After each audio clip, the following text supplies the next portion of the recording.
The Rockpile Report, the pettiest, hardest drinking Bills podcast. Welcome, everybody, to another edition of the Rockpile Report podcast. I'm your host, Bills season ticket holder Drew Gear. That's my producer, Chris Kruger. In studio with us tonight, Mr. Ryan Lasal from ROC Sports Network. And it's, guys, cheers, Happy New Year. And by New Year, I mean Happy New League year. So excited that we finally started because I've been smelling this since Chris put it in front of me. It is the start of the new league year. The first week of NFL free agency is underway. And Chris has outdone himself in terms of finding me the most effeminate beverage holder to drink out of. You can't even put all 5 fingers on that glass. I can't, first of all, I can't hold this in my hand. Like, if I tried to enclose a fist around it, there's no way to ergonomically hold this thing. You gotta cup it like it's a goblet, I bet. Well, I bet that would be... Is that how I have to hold it, like this? No, I'm a Disney character? I would do one of these, like under the stem. Put the stem like between your fingers. No. Oh, you're hold talking it like it's about a goblet. Hold it like this. But then it gets warm. I'm not doing that. Dude, Chris, you've somehow purchased the most unergonomic piece of glass I've ever seen with my own 2 eyes. What is that thing called? It's a glass. I don't know. It's a glass, exactly. It doesn't have a title. It's also meant for human hands and not that of someone bordering the primate family. It's not meant for gorillas. I believe it's called a snifter. A snifter? That is not, I've seen snifters. If that's a snifter, then you're an athlete. All right? I am an athlete. I went to the doctor today to get a confirmation to get an MRI on my back. What I love. So I'm going to get an MRI like a real athlete, except for real athletes that get paid millions of dollars don't have to go through 6 weeks of PT in order to get an MRI. They just get it. On their way out of the stadium at the end of the night. It reminds me of that Louis C.K. bit when they do an MRI on his ankle and he's like, yeah, you get some ligament damage and that, so here's some things. And he goes, okay, so what do we do about it? And the doctor's like, oh, no, we don't do anything. Yeah. This is just your life now. Yep. Because you're not an athlete. You don't work. You don't need your ankle for anything. You don't need that. Oh, God. I had a joke all lined up. Chris, I love you.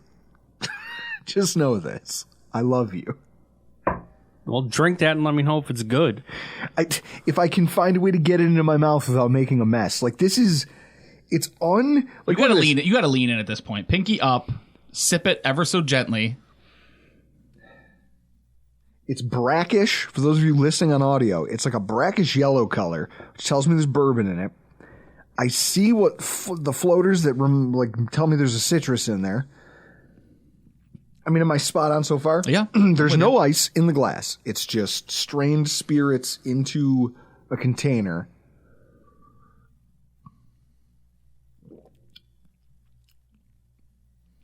It's much more bitter than I would have expected. There's lime in there, for either lime or lemon. Maybe that's lemon interacting with something else. I'm going to assume that's bourbon. Get a taste of this. It's complicated. I don't know why you keep handing your drinks off to people. You did that to Paul last week or 2 weeks ago too. Yeah. Well, listen. If I have any communicable diseases, you already have them. Considering.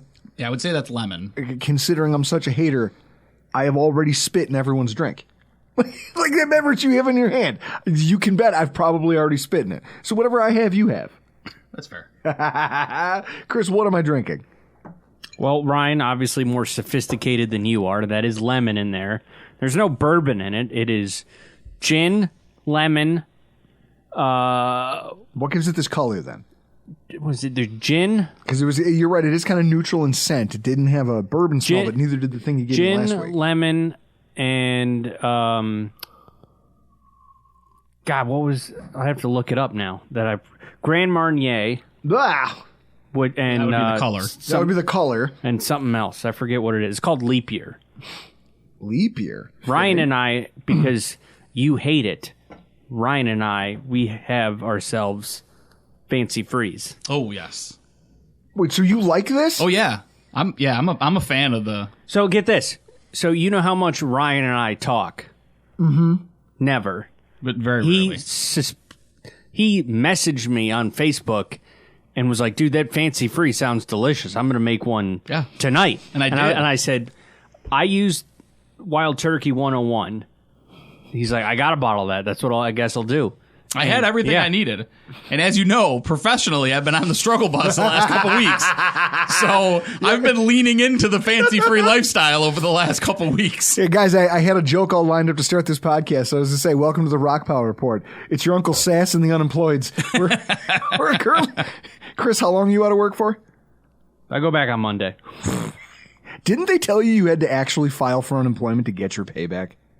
Yeah, just for this week. I don't know if I would do it. You just wouldn't get paid for the week? You just out of pride, you would rather Not get even out of pride. $0 than the $500 and something that New York State gives you? People are always shocked when they find out, like, I'm incredibly lazy when it comes to a lot of things.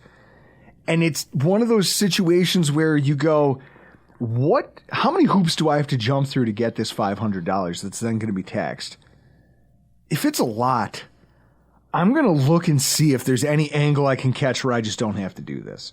And if there's not, then I'm going to weigh whether I even want it that badly. Yeah. Or people go, that's the dumbest thing I've ever heard. You're right. You are 100% correct. I am an idiot. But at the same time, I'm a man of principle. They're flawed principles, but they are principles. Or you could just manage your money so well where you could just go, fuck it, I can do without a week's pay. If you're all crypto geniuses like Chris over here, you guys could just do without. I did leave out a ingredient. That thing also has sweet vermouth in it. That's okay. Sweet vermouth, Grand Marnier, lemon juice, and gin. But so the Grand Marnier and the sweet vermouth is why it has this color, right? Because it's a little bit of red, just a hint. All right. This isn't that bad. It's a little jarring at first because it's gin with vermouth in it, but then the lemon. I think it's maybe even just the Grand, because I know Grand Marnier goes well with citrus. You're supposed to drink it with orange. Grand Marnier has a heavy orange flavor to it, at least for my palate. It's like Blue Moon. Heavy orange. It's like made to have with. Yeah. It's like that's the exact same thing that Paul Wineski said yesterday when I had lunch with him, and the place that we went to, One-Eyed Jack's in Lockport, had Jenny Springbok on tap.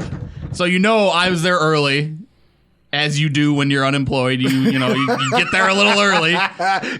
You sneak in a couple beers before. Yeah. So I had one. So Paul gets to the table, and I'm like, grab him one, and he said, this isn't that bad. That's the exact reaction. Do you hear that, Jake? It's Springbok season. That's right. I didn't forget about you, brother. Springbok. I wouldn't have been surprised, Ryan, if you just ordered a pitcher for yourself. I thought about it, and then it was like, it's me and Paul Wineski, so there was a very real chance that I would have been the only one drinking an entire pitcher and then trying to drive home from Lockport, which for me is like a 45-minute drive. Yeah, it's one of those things where you go... Driving out of Lockport to where you live isn't that bad considering Lockport can't afford a police force. Yeah, that's true. That's true. And I'm really 31 the entire way, so it's through, Yeah. all the nonsense towns that aren't really towns but still are towns because there's some sense of pride in Western New York. Well, Cockville and Millville. Don't get me started about all the shitty vills. Gasport. When I went to school out in Morrisville, you guys can Google this. Go Google Morrisville, New York, and then zoom out Google Map just far enough. If you take like 2 clicks out from a zoom, you all of a sudden see it's Morrisville. Mm-hmm. And it's surrounded by all of these other shitty little hamlets that have never given up their autonomy and still go by their own little ville. Yeah. And so you have, if I can recall, it was Morrisville, and then there was Monroeville, and then there was, my favorite was that within a mile of each other there was Wampsville and Swampsville. Within a mile of each other. There's 15 houses. Why are you your own thing? And they argued over the S. This is it. A century ago. So the Hatfields and the McCoys went to it over an S. Yep. And they said, you know what? I'll see you in hell, Swampsville. We're Wampsville till we die. It won't take long. There's only 15 houses worth of you. No one is moving and they're here. all married to each other. You don't even have your own post office. You don't get to call yourself anything. Why are you on a map? And for some reason, it's 35 through your little town past your 15 houses. Exactly. How dare you speed through our little town? It's like, oh my God. There hasn't been a child in this town in 30 years, and there's still a 35-mile-an-hour zone. Before we started recording, we were talking about the Boeing stuff and about all this, and we both came to the conclusion that if you're going to be a billionaire, Sometimes you got to do some shady things. If I ever had like billionaire money, I would raise that entire section of central New York and western New York. Lay waste to it. I would just force them all. I'd be like, listen, I'm going to buy up all of this and I'm going to force you to live together. And then I'm going to turn the rest of it into God knows what. But you're going to get together and you're going to integrate this nonsense. It's like a new age of the Trail of Tears, just like in the villas of New York. It looks terrible on a map. You get into that town. Now you're a part of this town. I will re-annex this entire state. drawing new property lines. You know what the sad thing is that rant right there, there's a lot of manifestos that started that way. I got to be careful. There's a lot of manifestos that started like that. We are here talking about NFL free agency. We've got the script. It's the only time where we have live TV up in front of us. We've got charts flying around. We've got a lot of stuff. Here's the fun thing about NFL free agency. Every year we all get hyped about it in the run-up, and we do podcasts and blogs, and people, like, we fill up the air with all of this banter about what could be. Mark Smith hates it. He goes, it's all postulation. Yes, because that's all we can do. And then you sit back every year, and it's the same thing, and it's maybe exacerbated this year by a few market dynamics, which we'll talk about in a second. But once again, NFL free agency comes, and you go, all right, there was a few deals that made me feel something, that made me go, ooh, or or ah. And then a lot of it's just the shuffling of papers. It's the transference of talents that are inconsequential to what will happen in the NFL playoffs. You have guys getting signed by teams that will be nowhere within striking distance of a successful record. But for today, everyone gets to celebrate it. And it's hilarious to me that we do this year in and year out. I mean, I'm just going to open this up. I'm going to look at Spotrac's free agent tracker. Kirk Cousins and Christian Wilkins, Robert Hunt, they are the only six-figure contracts, right? Like $100 million, we got there. We did the Conor McGregor, like, we did it. What did he say? He's like, you call your wife and you tell her, we did it, baby. Put on the red panties. The three of them. And everybody else is just kind of an also-ran deal. There is almost no term being handed out to anyone. Can we, real quick, because his name came up, can we talk about how impressive Kirk Cousins is? And how impressive can we talk about his agent? His agent is. His agent deserves a gold jacket today. Because he is a 35 going on 36-year-old quarterback coming off of an Achilles injury. And he just got $45 million a year. Most of it guaranteed. Chris, can you do me a favor and look up what Aaron Rodgers is currently making a year? Yeah. Now, I think that's a perfect segue into the start of the show, because we're here just talking about, to open things up, thoughts around the NFL. And my first one is that the lack of quarterback movement this offseason compared to years past, I think really minimized the drama of free agency. I think that year in and year out, there's always this quarterback thing that we do where we go, oh man, this guy could trade teams and this guy could be sent here. This team's looking for a quarterback and they're just that piece away if they could get a good guy. The Lions, when they got Matt Stafford, you go, oh man, this swap works for both teams. And it has. One team won a Super Bowl, one team almost went to one and won their division for the first time since I was a twinkle in my dad's eye. Chris, how old are you again? 39. 39? So you're already old. I'm not there yet. Oh, and I just hit 39. You just hit 39. Yeah. We talked about this. Old bastards. Yeah. You know, I'm a whole 4 weeks younger than you. We're, like, in our lifetime, we never saw a successful Lions team. Nope. But that trade ended up working for both franchises. This quarterback movement is kind of it's the straw that stirs the drink for all free agency talk. Because realistically, there is no defensive tackle signing that wins you a Super Bowl. Yeah. Well, and I think the other thing talking about the quarterbacks is the way that today's NFL is structured. There's so infrequently a quarterback available, like a quarterback who moves the needle available, right? Usually it's like the Jimmy Garoppolos, the Sam Darnold's, like Baker Mayfield's, like those guys are the ones that are available. Jameis Winston. Very rarely is it a quarterback available where you look at it and go, you could win a Super Bowl with that guy. Right? Yeah. Like Kirk Cousins, 35 years old, coming off an Achilles injury. But you know what? If he plays like he can play, you can win a Super Bowl with Kirk Cousins. And and he's the only quarterback on the free agent market that you can say that about. You can't say that about Baker Mayfield. I don't think that there's a team in the league that looks at Baker Mayfield and goes, "You can win a Super Bowl with that guy." Well, and this is, I guess, the thing. Like, it was underwhelming when it comes to the quarterbacks. I mean, what you have, first of all, because it's either through the draft, right? You go get a guy through the draft, and then if he's good, he doesn't hit free agency. Well, because that's the one position in the NFL that you do not let walk away. Houston and C.J. Stroud will be together forever. Right. The only time you see those guys hit free agency is in Aaron Rodgers when he's 36 years old, and it's like, well, you know what? If you think you can go do better somewhere else, and go do better somewhere else. When it's Matt Stafford and the team goes, listen, we think we've seen it. Maybe you have something left in the tank, and if you go to a stronger team, you can succeed. But even that, I would argue that the Lions didn't think that he was done, because otherwise they wouldn't have traded him, right? Yes. They would have released him. Yes. Because if they thought that he truly was done. Yeah. They wouldn't have said he doesn't have value. So you look at the other quarterback moves, and that's, I guess, what really puts a wet blanket on this entire free agency thing for me. First of all, Kirk Cousins going to the worst team in the NFC South, or at least the worst division in the NFC, I'll say it. So you were a bad football team last year, but you're in the worst division, so really all you are is a quarterback away. None of those teams have strong quarterback play. It's the thing that separates them. It's why Tom Brady was able to show up and immediately win the division. Atlanta looks at it and goes, we've got a tight end who's had a 1,000-yard season. We've got a young wide receiver who was 70 yards away from a 1,000-yard season with Taylor Heineke throwing into the football. Mm-hmm. And we've got potentially a generational talent at the running back position, which you're going to have for 4 years, right? Mm-hmm. They looked at that and they went, if we're not going to do it now, we've got all these guys on rookie deals. You still got a lockdown corner in AJ Terrell. Like, you've got pieces, sneaky and pieces. all my offensive talent is on rookie deals for at least 2 more years. Get me a quarterback and capitalize on it. Go get me a quarterback for 2 years. I don't need Kirk Cousins to be good for 4.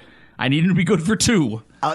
But so aside from that, though, everything else that happened was a farce. Baker Mayfield goes back to Tampa. Woo! Yep. Fucking throw a parade. Sam Darnold getting a start. What looks like he could be a starting job.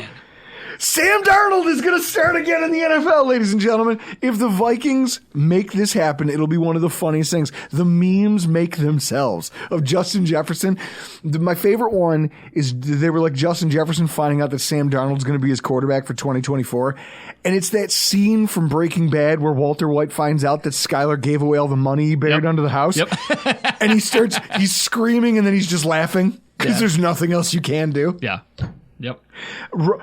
Russell Wilson going to the Steelers seems like I heard all the talk about Fields to the Steelers, and I liked that. I actually thought that might help them. It might be kind of a boon to them to do that. And then Russell Wilson rolls into town. Steel City, let's ride. And they were like, oh, what was it? They were like, he's going to say something cheesy. They were like, he can't help himself. He's like, oh, the first time he gets a win, he's going to come out there in the cameras and go, Steel got it. Yeah, and he so badly wants to be liked. Imagine that. Imagine being a multimillionaire who still cares what people think about him. That's by all accounts, that's been his personality since he was in college. Like, he's always been the guy that just wants so badly to be liked, and he just wants to be one of the guys. Yeah, he just so desperately wants to be one of the guys. Like, but I mean, when you look at that Russell Wilson situation, I mean, it's no risk for the Steelers. They're paying him $1 million this year. Wow. They're paying him less than what Drew Lock got to go to the Giants. Right? Like, would you rather, and here's the question, Drew, like, this is the question the Steelers ask themselves. Would you rather have Drew Lock or Russell Wilson and $4 million? I mean, when you spin it that way, it makes a lot of sense. And it does. And that's why, like, regardless of who spent what, right? So we talk about this. How about this? What?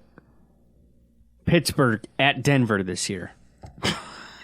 You know what the thing is, though? I don't think the Denver fans give a shit about Russell Wilson. Like, no, I they think never that's cared. where the NFL is going to be like, oh, Russ returns to Denver, and all the Denver fans are going to be like, who gives a shit about this guy? We didn't like him when he was here. Pencil that in for prime time on Amazon. That'll be an Amazon Thursday night game. Absolutely. They better get it out of the way early. That has week 4 Amazon Thursday night written They better all over get it out of the way early while it's still nice outside, and I don't care about watching Thursday Night Football. So it's this thing of like, there's so many players. Like, you watch some of the names that have been signed. Like, I just looked at it. There has only been one 5-year contract handed out so far in free agency, and it was to Robert Hunt from the Miami Dolphins, who we're going to talk about this week with Elf from 3 Yards Per Carry in our AFC's Roundup podcast, because that's a wild contract. You know the Dolphins would have loved to have that guy back. But otherwise, nobody got term.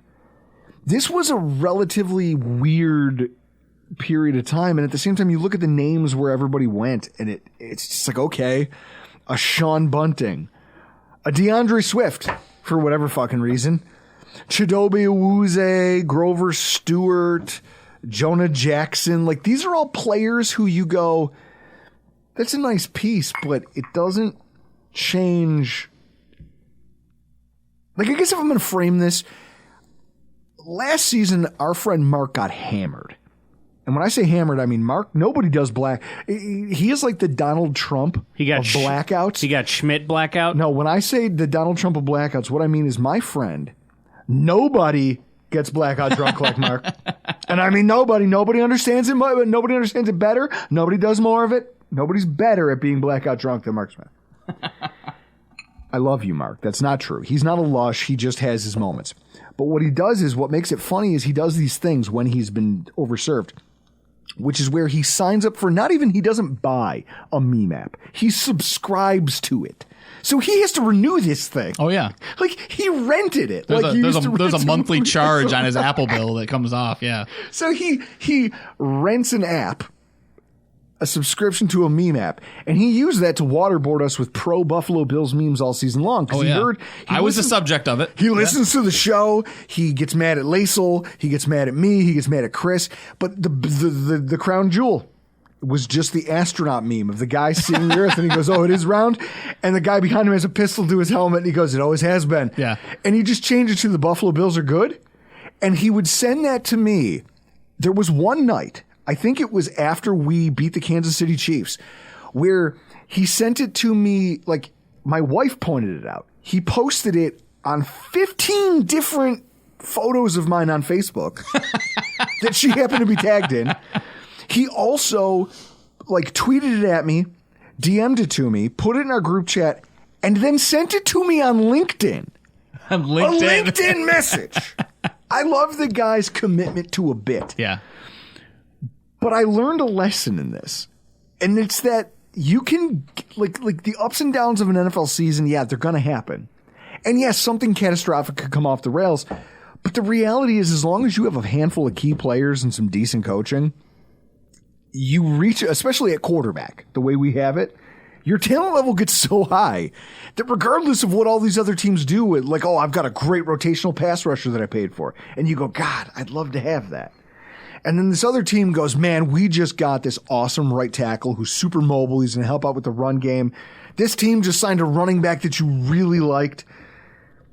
And then you look at it and go, oh, but I've got Josh Allen. Yeah, but I've got a centaur with a rocket arm. Yeah, I have Josh Allen, and that's like, he might as well be like Goro or I have the guy who's gonna turn your situational pass rusher's ankles to jelly when he gets a free run at him. And it's just like, oh, okay, so maybe I've been overthinking this. Yeah, and it's gonna run a 15-play drive and keep your right tackle on the sidelines. And I think that happens to everybody this time of year. We look at the trees and we miss the forest, and you go, this is just what it is. Well, I think the other thing is Bills fans are this fan base is really coming to terms with how to be a good team. Mm-hmm. Like you're really coming to terms with, gone are the days, like Chris talked about, gone are the days where you root to win free agency. Yeah. Right? Because let's be realistic. The teams that win free agency very, very rarely are the teams that are good. No. That following season. No. Right? The team. Why don't you go back to when we signed Mario Williams and how that saga exactly, happened. right? Like, remember the Jets? They won free agency last year when they signed Aaron Rodgers. How'd that work out for them, right?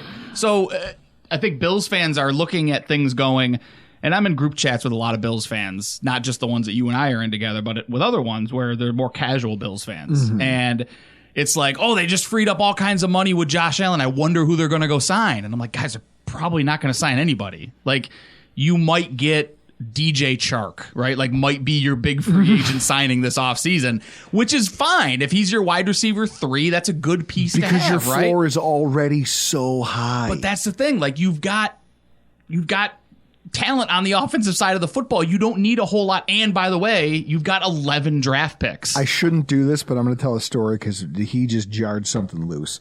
When he goes, oh, that Mario Williams saga. All right. So I'll tell you about how I tracked the Mario Williams saga. It started NFL free agency, like the period, like the whole, like, because they didn't have what they have now, like this tampering period. I guess it was kind of that way, but it was like he was in town. You're right. He was visiting. So you didn't have what you have now where you can just negotiate out in the open. You had to wait until the thing went, till the deadline came, and then you had to get in a room with that person and negotiate or get on the phone or do whatever you had to do. Yep. So Mario Williams is in the city of Buffalo, and this is a big thing, and we're all on Panda Watch waiting for the hammer. Vividly remember this. Yeah. So I'm with my ex-girlfriend who... She and I had a very tumultuous relationship. It's the reason I know Chris is because I was dating this girl. Brittany, you dumb bitch. God, see, now that's mean. You take that back. Hey, listen, I'm happy with where I ended up. What I know is that we would break up every 10 months. I used to joke with her, like every 10 months like clockwork. We could never go a full calendar year in a relationship together. And I used to joke, I'm like, is there a guy coming in like on leave from the Navy every year that I don't know about? Like, what's happening here? Right. But then sometimes I would get, like, we would just get sick of each other because we were dysfunctional drunks, but we couldn't find anyone else because we were dysfunctional drinkers. So we just ended up back together. And so you go through this cycle enough times. Well, so as this is all unfolding, I was at her apartment and I left my phone, like, we'd been drinking. So here I am, blacked out, just crashed in her bed. My phone and my wallet and everything is out on somewhere in the living room. She decides to go through my phone while I'm sleeping. And she goes back months and finds a spot where we were broken up and I was talking to a girl. And she didn't like the fact that it was someone she knew. So she wakes me out of a dead sleep and is screaming at me, throwing my belongings at me. Because at the time we were like I had a drawer. I wasn't moved in, but I had a drawer. She literally filled one of her suitcases with my stuff and is just yelling at me about how I need to get out of her apartment. And the whole time I'm like, where is my phone? And she, being the irrational drunk that she was at the time, literally handed me her phone and was like, I don't care. Call me in the morning. We'll figure it out. And then slammed the door on me. And I remember driving back to my apartment and then being on my couch, scrolling her phone, trying to update because I didn't have the Twitter app on her. She didn't have Twitter. So I'm on twitter.com, constantly refreshing the page at 2 a.m. trying to see like, all right, well, that happened. And my first thought was, what's going on with this Mario Williams thing? Did they sign him? Is he leaving town? town? Did they sign Mario Williams? Is he leaving town? Remember, that was the big thing? Don't let him leave? Don't let him leave. Is Mario Williams still in town? I'm in shambles. Things are falling apart personally for me. Is Mario Williams still here? On a phone that isn't mine. Yeah. That forever will be the Mario Williams saga. I'm like, it was doomed from the beginning, just like that relationship. Yeah. And that's where you end up when you're always chasing. We're no longer chasing. But so now we as a fan base have to understand that. Like, you look at the Kansas City Chiefs. We're doing this weird Cold War thing where we're both in the same spot. We restructure our quarterback, so do they. We free up some cap space and re-sign a couple guys who are important to our franchise. Well, so do they. Neither team is being overly active in the free agent market. And it's like both teams are sitting there staring at each other going, I still think I'm good enough to beat you right now. Yeah. Fuck you. What are you going to do? Yeah, exactly. And then all these other teams are over here. I'll see you in hell. And all these other teams are running around signing everybody under the sun, and you're both standing there going, I know it's just going to be us again. It's fine. At the end of the day, it is inevitable, right? At the end of the day, I'm going to see you again. It's like Thanos. It's inevitable. I'm inevitable. It's inevitable that it's going to be us again. What are you doing? Yeah. I don't care what's going on. A better analogy is they're Doctor Strange, right? They've seen all outcomes, and there's only one way that this ends. Yeah, there's only one way. And it's with the two of us at the AFC title game. It's just interesting how these GMs and with these quarterbacks and knowing what their offenses are and can be with the pieces that they already have, the way they get, it's almost like a luxury. They get to treat it differently than every other team. Yeah, absolutely. I mean, because you're not when you've got the guy, right, and the Bills and Chiefs have the two best in the NFL. When you've got that guy, it's like everything else becomes a luxury. Yeah. Right? Like Josh Allen's going to go win you football games. If you could also have a top 10 defense, that's awesome. Right? Like if you've got Josh Allen and Stephon Diggs. If you can add another wide receiver, that's awesome. Do you have to add another wide receiver? Maybe not. Maybe not. Do you need Saquon Barkley? No. Like, let's see what he sets the market at as a running back. And, we need a running back. We don't need that guy, though. Right? Like, we've got that guy. He touches the ball every single down. That's Josh Allen. So let's start digging into this. Well, I was going to say, what can come of free agency in the situation that the Bills are? Same thing with Kansas City. Kansas City's got Patrick Mahomes. We have Josh Allen. Free agents can call us. Exactly. And come to us. It's gonna be we don't have to go search for shit. If they you can want come a job, to us. Your agent should call us and be like, hey, my guy's looking for a gig. You seem like you have a need. Can we make something work? And they go, well, I don't know. Can we? Can we? Yeah. Does your guy want to? What is your ask? What are you looking for? What role are you looking for? Are you looking to be a backup? Because if so, that's what we have to offer you. Yeah. Or you're putting feelers out there preemptively going, hey, market. We're looking for this. And then you get agents who will line up with their guys going, man, if this guy can just sign a 2-year bridge deal and then get over and then go sign another large contract. Like, do you think that the Buffalo Bills haven't already called Mike Williams' agent and gone, hey, by the way, are you interested in maybe proving that you can stay healthy for an entire season and catch passes from Josh Allen? And who knows? We got a 30-year-old wide receiver that we may be looking to jettison next year. We can make you a number one, or you can go be a number one somewhere else. Let us know if that's something that interests you in the coming days. It can be what it is. We all have needs. We both have needs. Let's not pretend that this is something it's not, right? Like this is a relationship of convenience, and that's all that it is. All I can picture, and I know this sounds bad, but I think of Brandon Beane heading into this offseason like I know there's a lot of people who are like, we have to be aggressive. We have to do this. We have to do that. I picture him more like the guy who was representing Tommy Gunn in Rocky V, where he's just out there going with a gold tooth thing going, man, there ain't nothing out here but air and opportunity. Yep. Yep. Guys, there ain't nothing out here in Buffalo, New York, but air and opportunity. You boys want to come play? Come on, come give me a game. Yep. So with that, I want to talk about some of the things. Like, first of all, some of our dreams got dashed. They did. The Gross Motto signing. Well, that was your dream. That was mine. And I'm not Don't project your dream on me. But I'm happy. Because $9 million a year on a 2-year deal is very rich. That's rich. Yeah. And it's not something we were ever going to be able to afford. Darnell Savage was another one of your guys. Darnell Savage. You look at that and you go, Jacksonville going, hey, we've got money. Also, if we don't make it work now. And no state tax. Also, what they have to do, though, is, Chris, the state tax aside, like that's a minor thing. You're looking at a franchise that knows it has to give Taylor, it has to give that quarterback Trevor Lawrence. Trevor Lawrence. I almost called him Taylor Lawrence. Then I was like, wait a minute, that's all.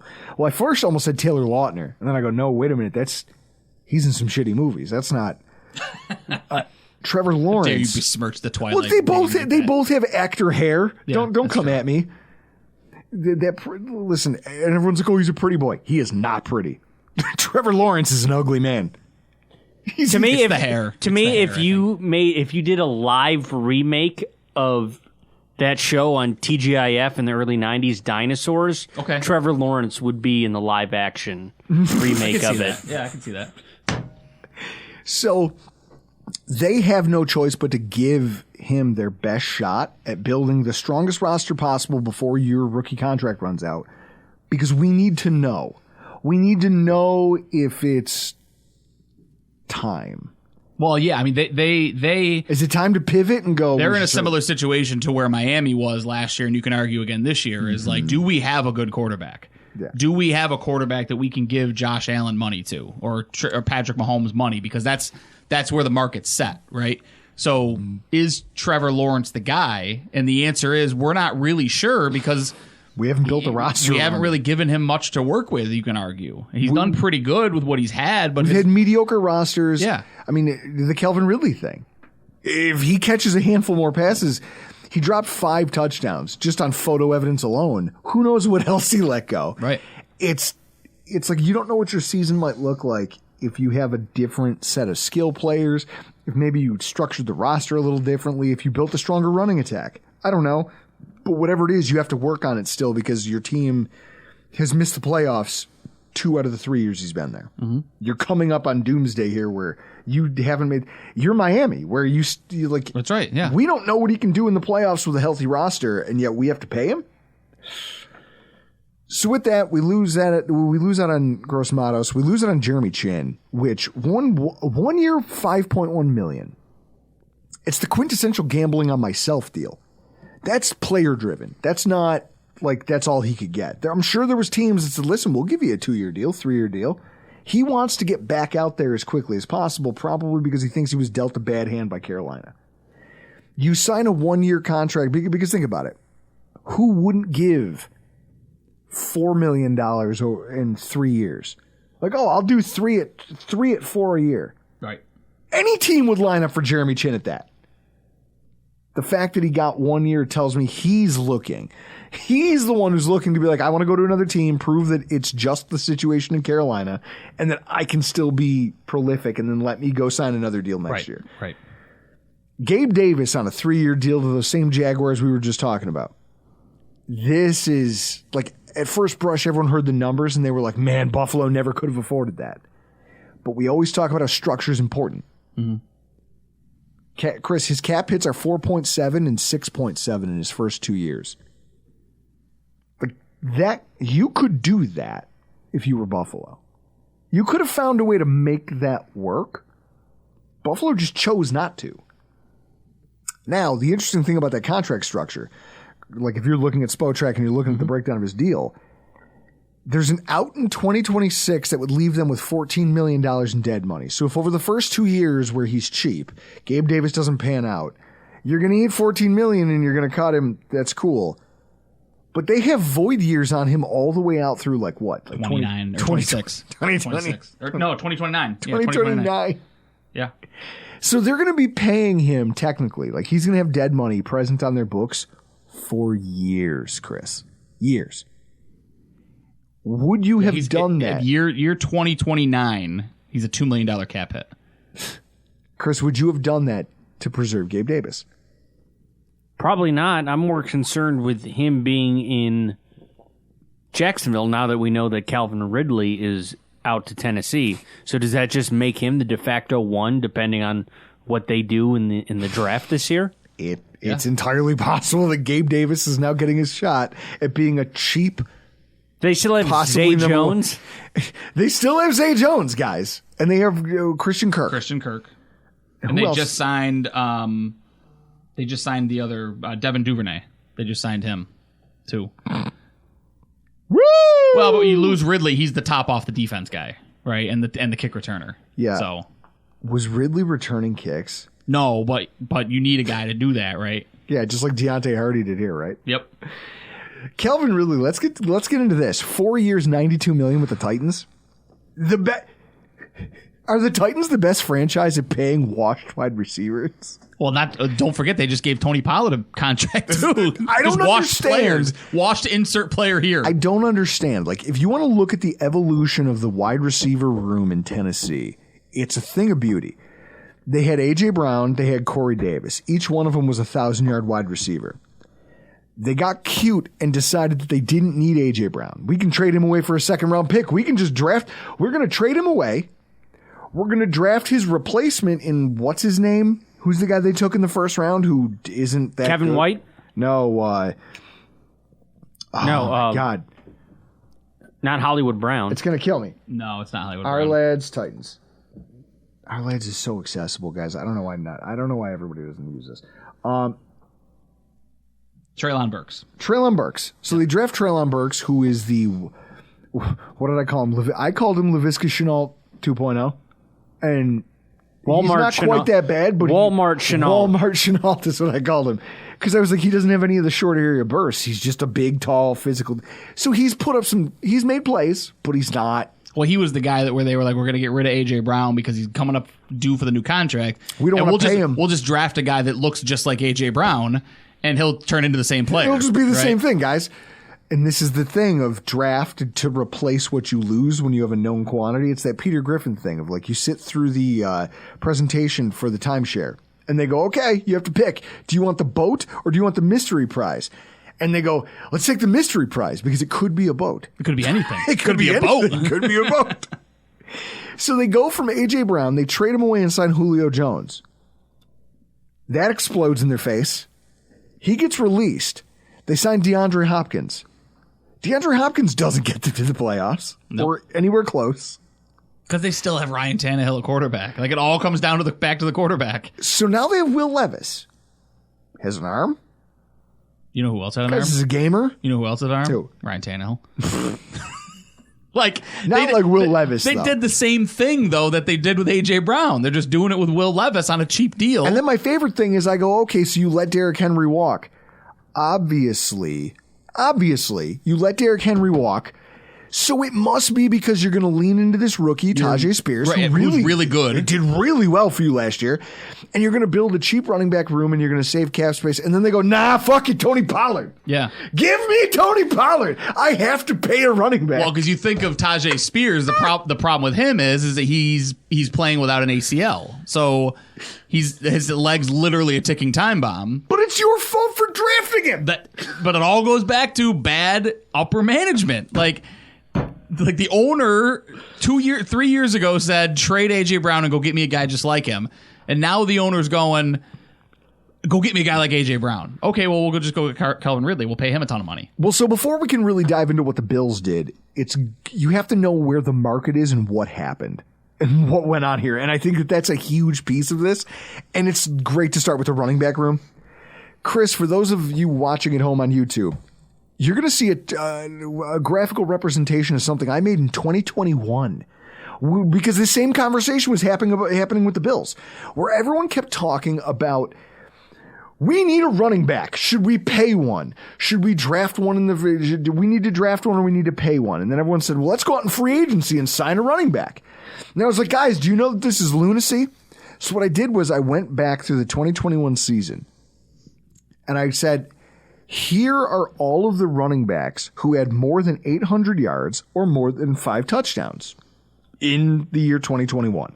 That's the 2022 offseason. And you look at this graph and you say to yourself, okay, here are the players who are on rookie deals. Look, that's an alarming number of those players. This is all these guys who are getting 800 yards, multiple first downs, or more than 5 touchdowns. And they're all making peanuts because they're running backs and because most of them weren't drafted in the first round. Is this year's or is this last year's? This is 2021. Okay. So these are 2021 stats. So when you look at this, then you scroll down and you say, these are guys who signed a UFA deal under $2 million. James Conner, Pro Bowler. Jonathan Taylor, Pro Bowler. Najee Harris, Pro Bowler. Darrell Williams, Latavius Murray, Boston Scott. All of them were great for their teams and cost them nothing at the running back position. And then you see these weird outliers. Melvin Gordon, Derrick Henry, Ezekiel Elliott, Joe Mixon, Nick Chubb. Like, these are talented guys, but they're making a ton of money. Mm-hmm. You are paying these guys, which means you're sucking up resources from everybody else. Notice how the unhighlighted lines pale in comparison. Like, they're the smallest percentage of running back on this chart. Right. The same dynamic is still real today. The problem is the market doesn't think so.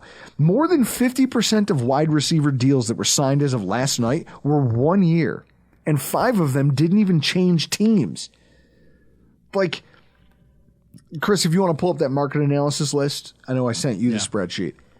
50% of wide receiver contracts that were signed as of last night didn't extend past a single year. And yet you look at this running back production chart and you go, why are you guys spending so much money on this and so little money on wide receivers? It doesn't make any sense. In your mind, where do you think this ends up? Like, what do you think? First of all, what do you think started this? We have to pay every high dollar running back out there. Where do you think that came from? Well, I think there's a couple things that come into play with the running backs. One, most teams only use one, maybe two guys, right? So when you think about that, there's not many roster spots for a running back, and a good running back. You need to have a good running back. So the guys like Jacobs, Barkley, Swift, arguably Pollard, they all came off the board early because what's my option if I don't, like, if I'm Philadelphia and I'm analyzing the market and I'm looking at it and I'm going, we're going to lose Swift because we're not going to be willing to pay him. So and our offense is predicated on having a good running back. Mm-hmm. So we have to get a good running back. So who's the best running back on the market? Okay, what's his layer? We got to sign him now because he's not going to last. So I think you've seen the gold rush at the running back position because, one, it's position scarcity. Two, the really good ones are tough to find. Like, the okay ones are easy to find. We've seen that in Devin Singletary. Yeah. We've seen that. And there's a lot of guys that are like, yeah, I can go win some football games with him at my running back position, right? But there's very few Josh Jacobs, Saquon Barkley. There's two of those guys, and that's it. So if you look at your offense and you're like, I have to make sure that I get one of those guys, I got to go pay for them. Whereas wide receivers, we've seen, like, every team rosters 6, 7 throughout the regular season. They play special teams. They, I'm going to play 4 at a time, right? Like, there's just the market saturation isn't what it is when it comes to the running back position. So I'll wait on wide receivers. And a lot of teams look at it and go, I've got one, right? I've got a wide receiver. If you're Buffalo, I've got Stephon Diggs. So why do I need to rush out and go get a Calvin Ridley? If he's still there when I'm ready, cool. Well, but here's the worst part, though. Like, just based on what's been announced, right? So obviously there's Jamison Crowder, a little Jordan Humphrey, these small deals that are kind of inconsequential. Right. If you look at the average annual contract value that's been handed out, and so for those of you who saw kind of my incomplete chart that got put out there, because it's an ever-evolving financial tracker for the free agent market, the running backs as of last night had been handed out $78.9 million in AAV. Mm-hmm. Annual average value. Wide receivers as of today still are like under that. But then then I would say look at the remaining running backs that are out there. Yes. Oh, the market's bare. There's nothing. It's a wasteland. And there really haven't been that many that have signed, right? I mean, you look at the guys that have signed. It's Jacobs, Barkley, Swift, Pollard, and then what? No, and that's Singletary, 32-year-old Derrick or 30-year-old Derrick Henry. Antonio Gibson, what's he? Austin Eckler, what's he anymore? It's just funny to see that market explode out of nowhere, and you're like, wait, what? But then you look at the wide receivers, and it's like you've seen the guys that have come off the board, but who's still there, right? There's still a lot of really nice options, and it's at weird, wide receiver. And it is weird that there's like still that many bodies out there. I think it's strange that this is being slow played. Another position that's slow is defensive tackle, but I have a theory about this. I think it's mostly due to the lack of pass rush talent. You see the Bills, the Chiefs bring back Chris Jones. The Bills bring back Daquan Jones. He was a guy who could play your one tech and also give you some pass rush win rate value. Chris Jones, obviously, is one of the best just defensive tackles in the game of football. Right. Those guys get retained by their respective teams. Christian Wilkins moves, and then what? Well, Christian Wilkins moves, and then everybody else who's signed thus far totals the Christian Wilkins deal. Yeah. Right? And the problem is that when you dig into it, you're talking about a position where if you don't rush the passer, you're just a bit player now. Mm-hmm. A nice bit player if you're a really good one tech, but a bit player. I don't need to spend a ton of money on you. Linval Joseph waited until the end. He didn't want to go to camp, so he just waited. And then, all right, I'll sign with the Bills. Why? Because opportunity, and I'm sick of sitting on the couch. Right. And he was a useful piece for us. Yeah. It's that kind of dynamic that has me looking at this going, this defensive tackle thing, there was a lot of hand-wringing when we had one. When the cheese stood alone with Ed Oliver. There's a lot more now that can develop that can still be cost-effective for the Bills. Like, they could still build out a defensive tackle room. Oh, sure. To go to training camp. Sure, it depends on how many you want, right? To where, hey, we've got guys that we can bring back, whether they're practice squad caliber, whether they're Dial. Last year, there's DJ Dale from Alabama, who they brought in to kind of be on the practice squad, and he got hurt and never really got to play. Yep. There's bodies like this that they can just find. There's late round draft picks. There's things that they can do. That dude, just a dude in a Speedo just keeps running out here. Whatever this medicine commercial is, there's a guy in a red man thong that just keeps running onto the screen, and it's take this off broadcast TV. It shouldn't be. Where's the FCC when you need them? You mean to tell me I can't scream the F word, but that guy can hang dong in a Hawaiian shirt out here on national TV, and I just have to deal with it? Aren't you notorious for wearing a Yes! And I know Speedo? And when I wear a Speedo, I know it's wildly inappropriate. That's why I'm doing it. Also, So it's ironic. Also, they're comfortable as hell. Yeah, well, there you It go. feels, it's like that Simpsons thing where Flanders is in that super tight ski outfit. yeah. He goes, feels like you're wearing nothing at all. That's exactly what wearing a Speedo is. And I will never apologize for that. So with that, you look at the defensive tackle market, I think that's a place the Bills can still make moves. There's still room for us to move there. And I wouldn't be surprised if there's an agreement with Tim Settle where, Sure. go find what your market is. This is the offer we've got on the table. Let us know if you're interested. This is how Brandon Beane does business. Yeah. He gives you a number and says, listen, here's where we have you. We'd love to have you back. If we want you back, we'd love to have you. Here's my number. If you think you can do better, go check it. Yeah. If not- Because realistically, there's what? There's like 2 big name defensive tackles that are left, right? There's DJ Reader and there's Sheldon Rankins. After that, it's just a bunch of dudes. Yep. So if you're not going to spend $10 million a year on Rankins or Reader, you might as well wait and let the market settle and see who comes to you and says, hey, do you need a guy? Ain't nothing out here but air and opportunity, That's baby. right. Yeah. Yeah. And then it's safety. This is where There's your so much talent at safety right now. your It's pro free agent. scouting department has to shine here. Like, you got to find the next guys. Yep. I don't believe that their approach to drafting and their needs now and the way that they've drafted historically says they're going to just fix their safety problem in the draft. Right. Because that means they're going to be picking high, right?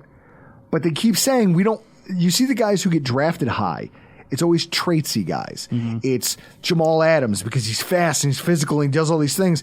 But Jamal Adams could never cover anyone. Right. It's Kyle Duggar.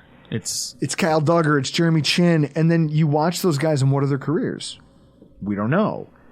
If you have it up here, you can be a star in Sean McDermott's system. right. We saw that with Micah Hyde and Jordan Poyer, right? One was a 4th round pick, one was a 7th round pick. They weren't elite athletes. No. They just understood where they needed to be and got there. When I look at this group, this is where your pro scouting department has to bail you out because you've been drafting developmental safeties for the last 5 years and it hasn't worked. None of them have developed into a guy because they wouldn't have kept re-signing. They would have loved to not resign Poyer. Mm-hmm. They would have loved to not have to bring back Hyde.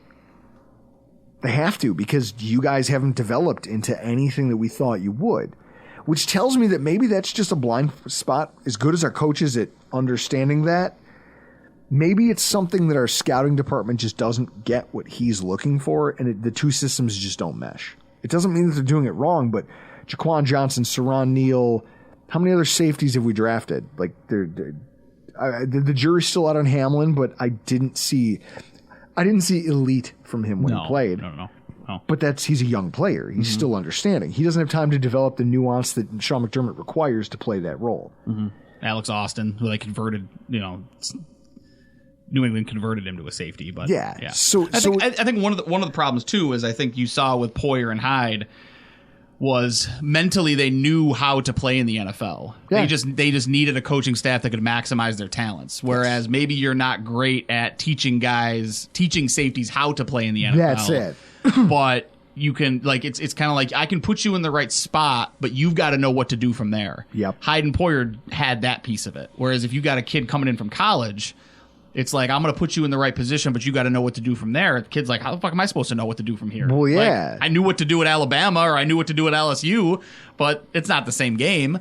So that's where you look at these safeties and it's like, okay, you know, maybe we're just going to be the team that just brings in the 28, 29, 30-year-old safeties, gets a few years out of them, and then we're going to move on to the next. And that's probably it, because when you look at how their drafts have gone historically, they're always looking to try to maximize the value of that pick, which is why you see so many offensive and defensive linemen.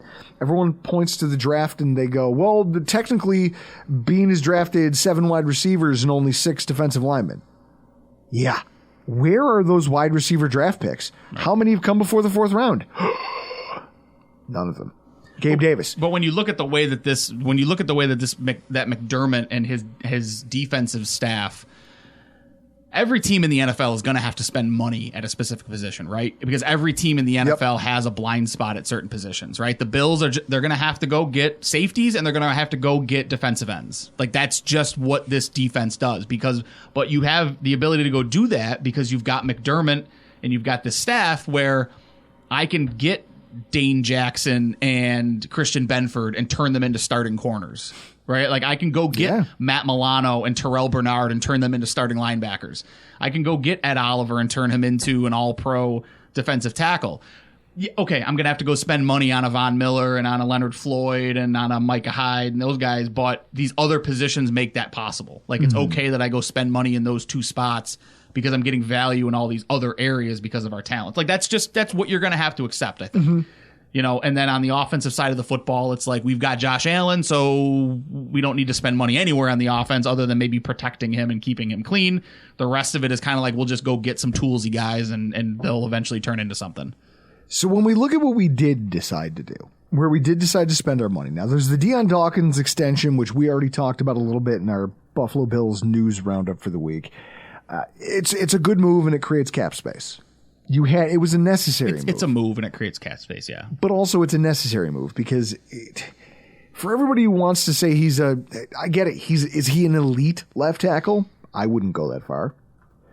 But there's something to be said. It was Thomas Brunmir, and I don't think I butchered his last name. He's a Nordic.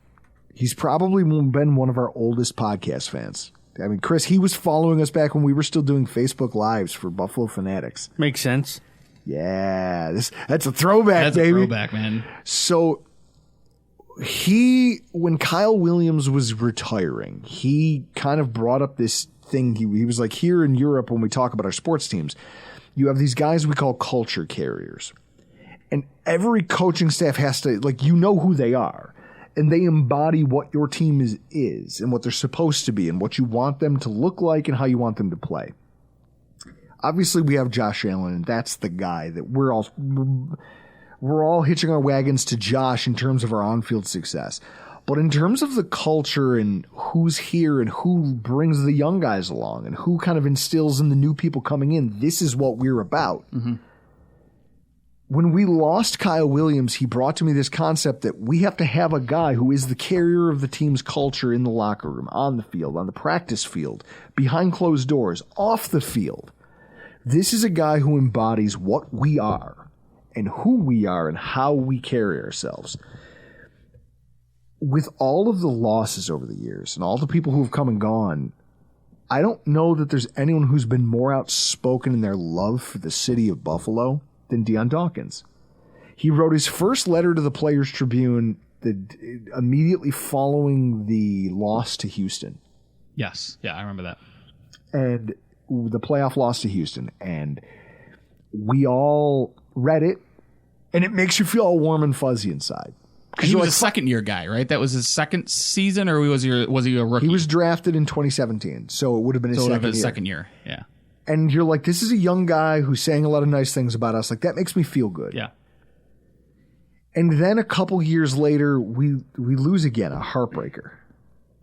And 13 seconds. Mm-hmm. And he comes out with another piece trying to explain, like, I told you before, this thing we're doing here, we're all putting down roots. Like, we are this city. We are this. I am this.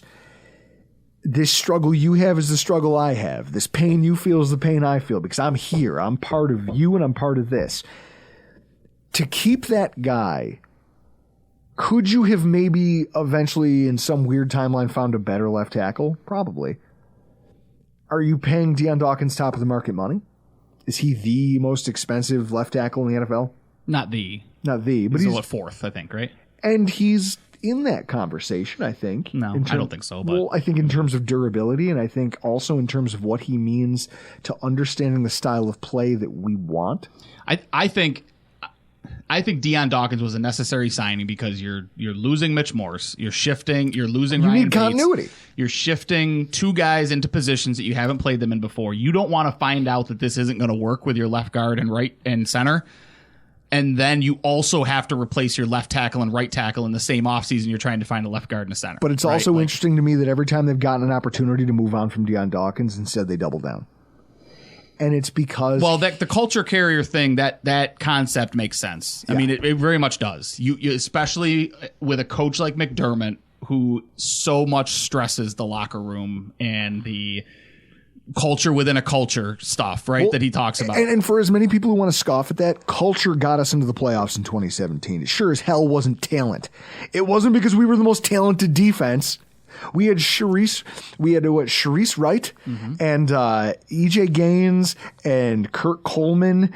And we had like these guys just flying around out there. We had defensive ends like Eddie the prolific Eddie Yarbrough. And everyone goes, who? Yeah, he was a rotational DN for the Buffalo Bills in 2017. Yeah. And yet that team made the playoffs because they were made of the right stuff. When things got gritty, they had just a little bit more sandpaper. They had a little bit more of whatever it was they needed in those tight spots to squeak out a few games. Catastrophic losing streak aside, they eked out enough to be in a position to fall ass backwards into the playoffs. You can't discount that.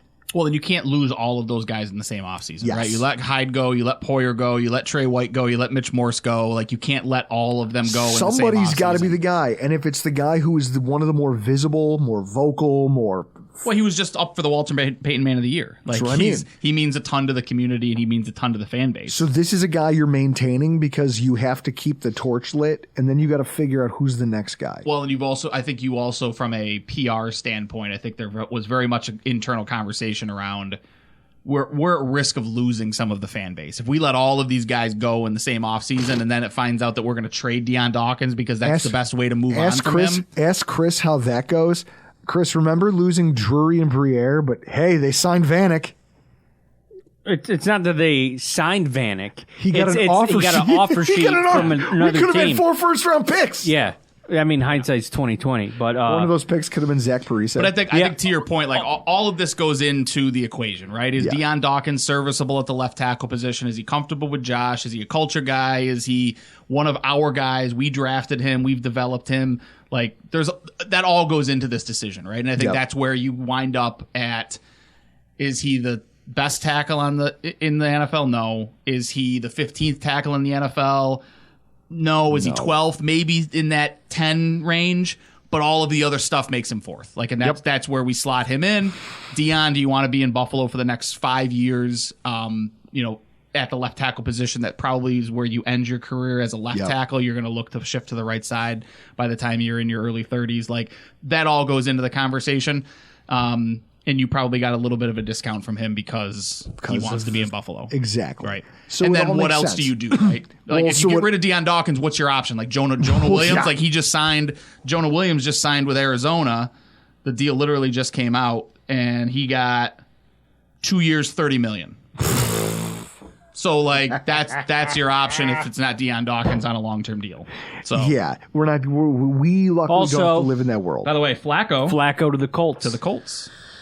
He'll be the backup for AR-17 or whatever his name is. AR-15. AR-15. You know when he gets hurt? I always go back to, as Drew mentioned, I'm the basketball guy, right? Yeah. I just remember Andrei Karolinko, AK-47. Yep. Yes. That he wore number 47 specifically because he was AK-47. He wanted that nickname. AK-15. So Yeah. So we use some of the newfound cap space to extend AJ Epinesa. Now, you could probably hear me like I needed a pillow to scream into when I first just got the text. But he's a this is part, the problem. Drew, I when you hate you talk fucking about people. culture, guys. He's a part of our culture. Do you remember the draft show that you torpedoed after the AJ Epinesa? First of all, that draft show was one of the best produced things I've ever seen in my life. I come home from work. Chris has turned my basement into a studio. And my wife goes, like, I get a text from her. She goes, Chris is here, and he's got a bunch of bullshit with him. And I was just like, well, let him in. I have no idea what I'm walking into. I come in, Chris has the table set up. It's a long table like this. He has a dual monitor setup. So there's a monitor facing him. His computer's here. He has a monitor facing me. I have my laptop. He is also plugged into one of my TVs.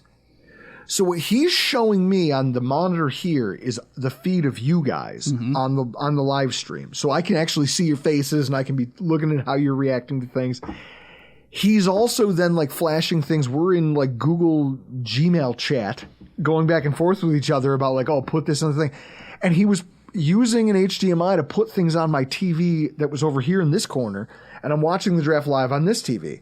And I've got the backdrop behind me. He got me a bucket of beers and a bottle of whiskey. I was like, holy shit, Chris, producer of the year type shit right here. By the way, nobody else who's doing this show right now has a producer like me. But that comment right there, I think it's probably fair that we can talk a little bit about the draft show. If fans are looking for draft coverage this year, there's going to be a collab going on with #sports, Rock Power Report. I'm really looking forward to it because I understand Chris's running point on a lot of the day 2 stuff. Night 2 of the draft. From what I understand. So I'm really looking forward to seeing what the production value is. Night 2 of the draft, we're going to be doing a draft show here from the Rock Power Report studio. It's going to be fun, mostly because I was joking with them. I go, here's what's going to happen. We're going to set this all up. We're all going to be on camera. And I'm going to get a stool, and I'm going to make Ryan sit on it over there. I was actually just going to say the only thing I request is that there has to be more comfortable chairs if we're going to be doing a marathon. Listen, as the biggest guy in the group, I'm begging someone, or I will bring my own if I need to. Like, there will be a more comfortable chair for me to sit in. I was like, we could get a stool and put him over there in that dim corner, and then the occasionally stool's for Paul, so he can perch on it. So he can perch on the stool. He has hollow bones. Yeah. He's like a bird. He really is. I've never met a person over 6 feet tall who weighs 150 pounds. He's like a snarky owl. Basically, we were at we after a Christmas show, we went to the bar around the corner to just kind of catch up. We haven't seen each other as a group in a while. At one point, I'm like 5 beers deep, and I turn to my right, and I do that thing of like, Jesus Christ, Paul, all 6'5" of Paul, or what is he, 6'3"? Yeah, he's a tall guy. I went to lunch with him yesterday. He's taller than you think. All 6'3" of him is perched on a bar stool. His feet are on the seat, so is his ass, and he's just there like a gargoyle, just looking at everybody. And I'm just like, what the hell is happening here? I'm not hammered. What is this? It's wild. It's going to be a fun thing to fill the studio with. But I did torpedo that draft show because I watched J.K. Dobbins go to the Ravens, and I said, there's no way in hell A.J. Epinesa is worth this. So now you see him being re-signed, and for me, I looked at it and said, I wanted Gross Matos as a defensive end possibility because I guess I was thinking A.J. Epinesa would get more money. Yeah. And the fact that he didn't, or maybe he chose to stay here and take less, I don't know. What I do know is that I think Epinesa is the more well-rounded player. I would take Epinesa over. Epinesa has ball skills. Gross Matos. And don't forget he's a year younger. He's too. Knockdowns at the line of scrimmage that cause turnovers, himself causing turnovers. He finally stepped up his sack production. Like, this is a guy who seems like he's finally understanding. Because you got to understand, when he came out in the draft, he was talked about as being like a Cam Hayward type. Mm-hmm. Big, heavy defensive end who was going to win with power and whatever. And you look at him now, the first thing he did was slim him down and teach him speed moves. Mm-hmm.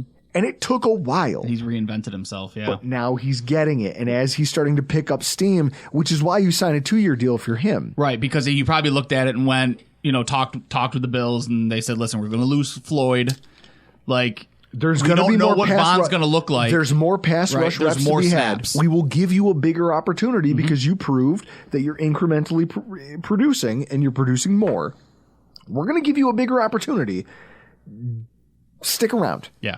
And then we're not going to tie you here. Right. We're not going to look to hold you hostage. We'll give you a short deal so that if you get hurt, you still got another year, something goes wrong. But at the same time, if you keep this production going, we might just extend you before you ever get there. Well, and that's the thing, too. That's the funny thing is you look at the 2-year deal. Hey, you continue to evolve into this pass rusher.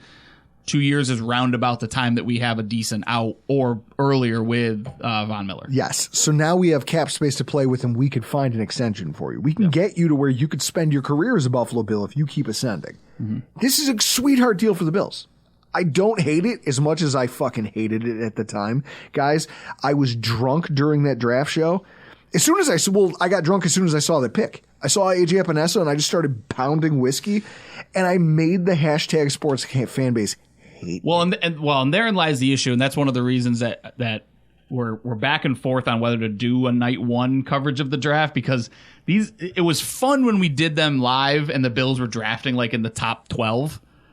Right, but when you have to wait until 11:30 at night, yeah, I'm not doing that. No, I'm not doing that. You're way too tired and you're way too drunk to give it any type of legitimate coverage.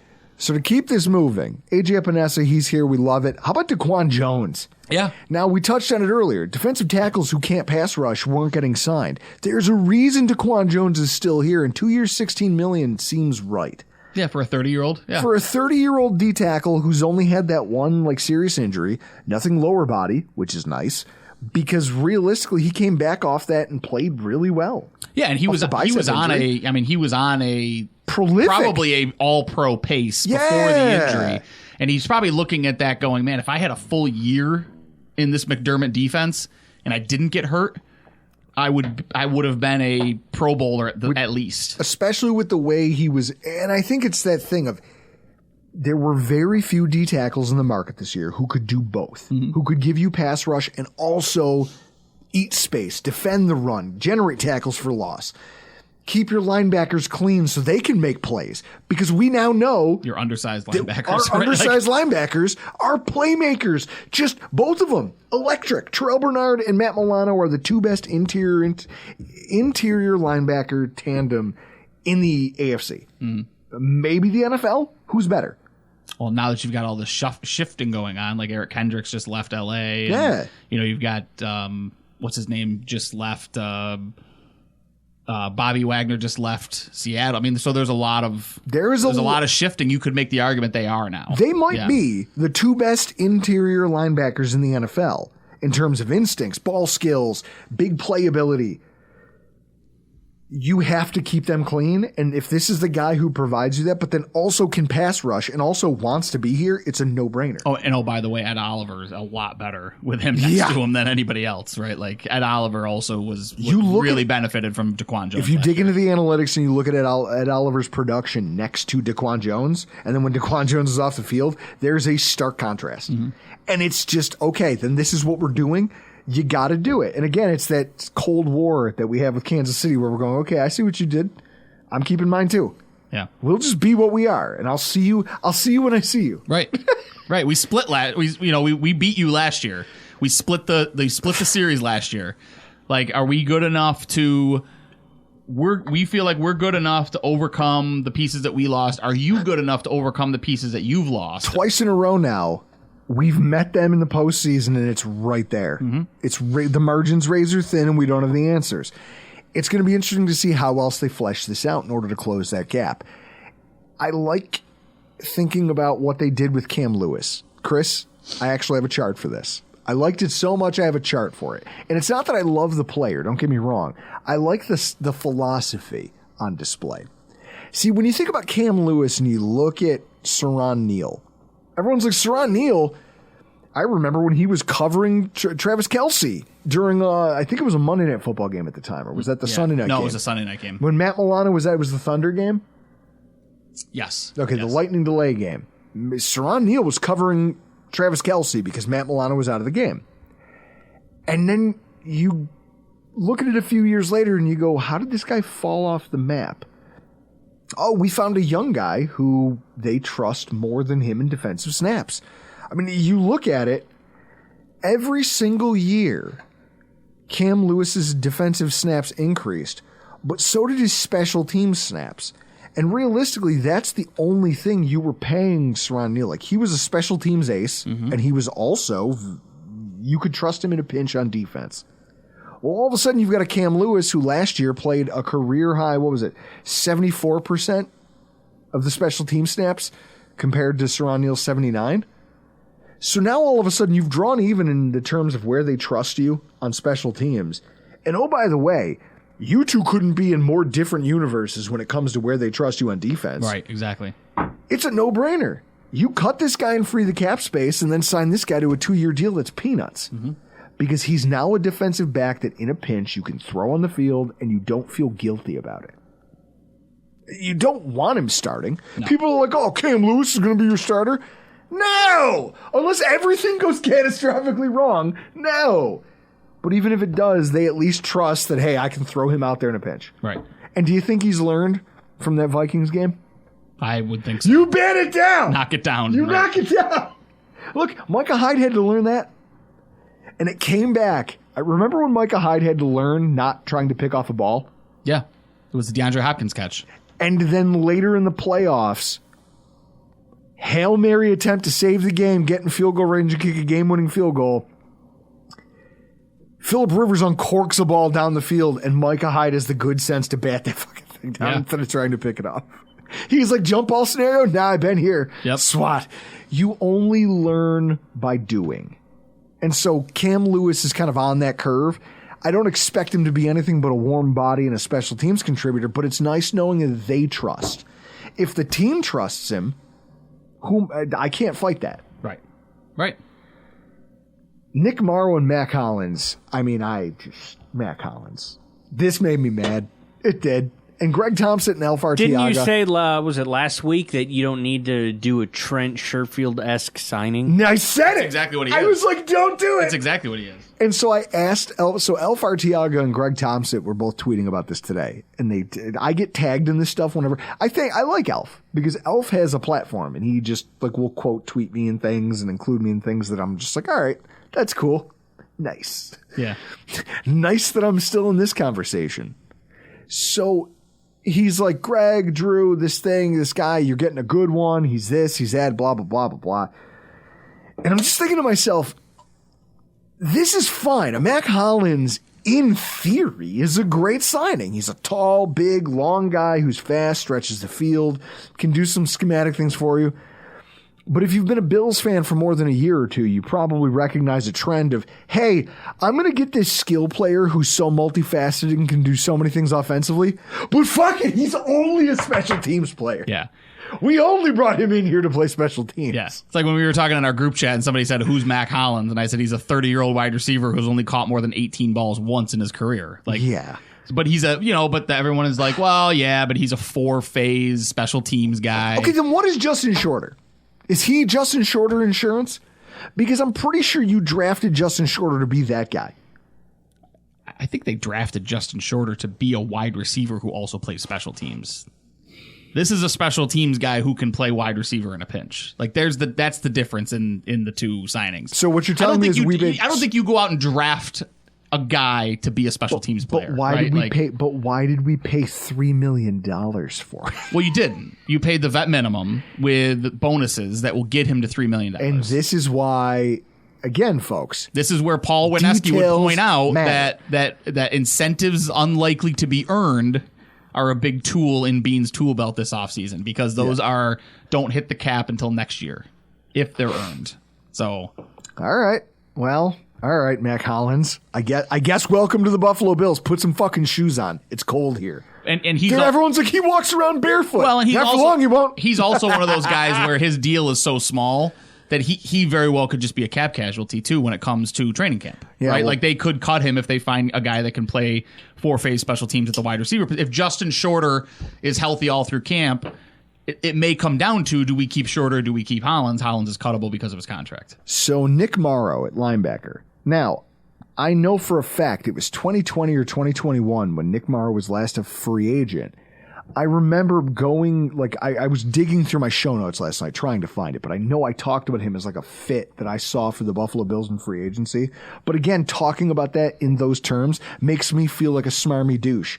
Like, oh, I said it once upon a time, and you know how I feel about that. But you'd fit in really well with Bill's Twitter if you did that. Well, that's Smarmy douche. I'd be like, well, back in 2020, I said that Nick Morrow could. It's the perfect spot to be if you're a Bills Mafia quote unquote media personality, is to quote tweet yourself and say, "See, I called it." I'd like to just. I'd like to see you in that lane for a few weeks. I don't think I have the personality for it because the problem is... Well, you're an insufferable douche. You could do it too. Yeah, but the problem is, like, I see these guys who have no problem self-aggrandizing, and they just float above it all. Now, I don't use social media for that. I use social media to follow the things I care about, tweet things once in a while that I think are funny. And then realistically, if you come at me with the wrong energy, I'll just eviscerate you and I'll burn Twitter down. I do it all the time.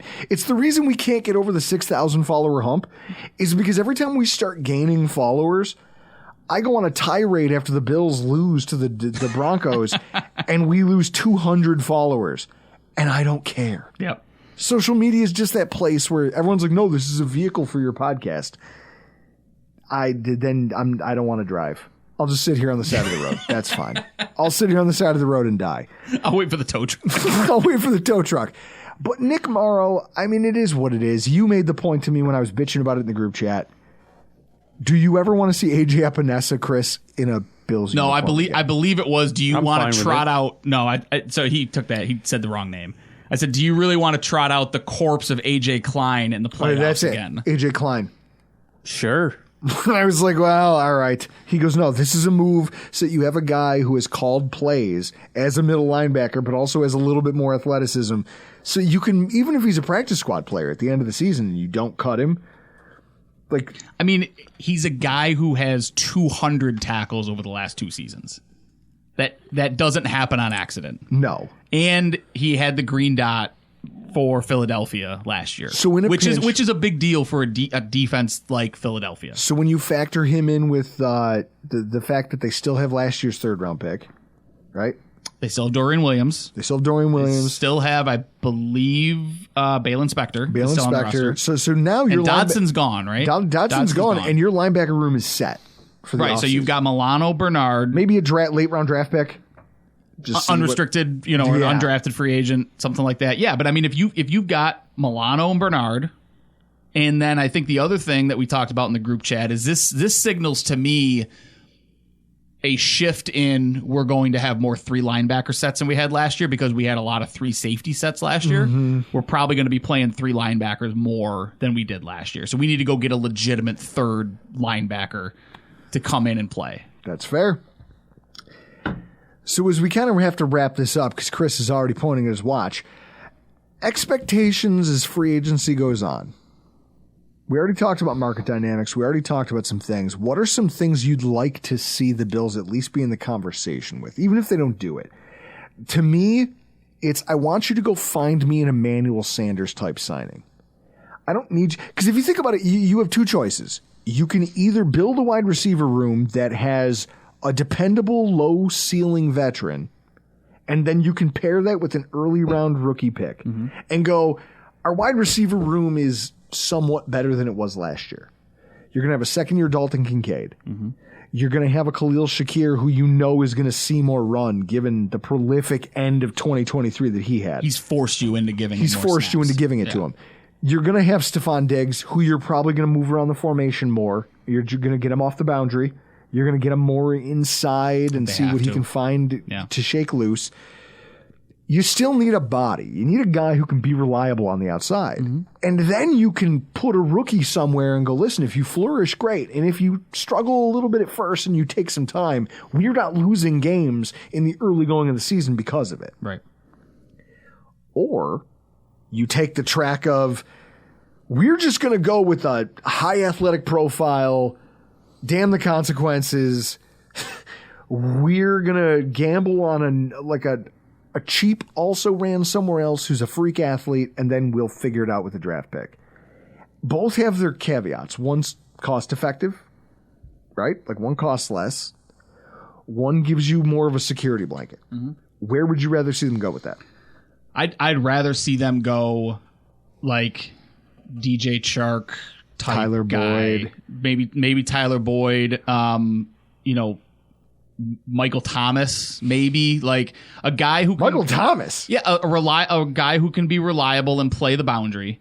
Because I think the best thing for Stephon Diggs and the Bills is to do your level best to get Stephon Diggs into the slot and move him inside. As a 30-year-old, he's not a boundary wide receiver anymore. right? We've seen that in him. He's not a field stretcher anymore like he used to be. So at 30, like now's the time to convert to a slot because he's a great route runner, right? He runs, amazing routes. He's crisp. He's, unorthodox in his route running that serves him well in the slot. So go get a boundary guy who's proven he can be a boundary guy, and then go draft whatever the best wide receiver on your board is, whatever that looks like. If it's, I'm not as big a fan of Keon Coleman as a lot of people are because I think he doesn't do a whole lot well other than just win jump balls. And it's kind of like we just saw that in Gabe Davis, and I'm not sure that you want to try that again. But whatever your number one wide receiver on your board when you pick is, go get that guy. But yeah, I mean, it would be an outside guy. It would be, again, there's names out there. There's names to me that are intriguing that I think would cause some laughter. But, like, are they really that terrible of an option? Like, again, Michael Thomas. Like, yeah, he hasn't been great the last couple seasons in New Orleans. But let's not forget, he at one point held the NFL record for most receptions in a season. Like that's not a mistake that guy was as good as he was. So can he get back to where that is at the age of 31 on a low risk, high incentive type deal? It might be worth checking out. I'm not for signing Michael Thomas knowing that he got injured. Then someone else died on the field and came back before Michael Thomas did. Not for that. Chris, this is what I love. Chris is quiet during all these conversations, and when he does just speak, picking his moment. Just gems. Yeah. So I mean, here's another. I'll throw out another name because it's not one of the top guys. Real quick, just Paris Campbell. Okay. Is a guy that I would like to see Buffalo try to bring in. What I like is like the idea of a Josh Reynolds or Tyler Boyd. But you have to think about it. Josh Reynolds, Tyler Boyd, DJ Chark, they're all in the same group of guys whose targets per route run in 2023 were kind of poor.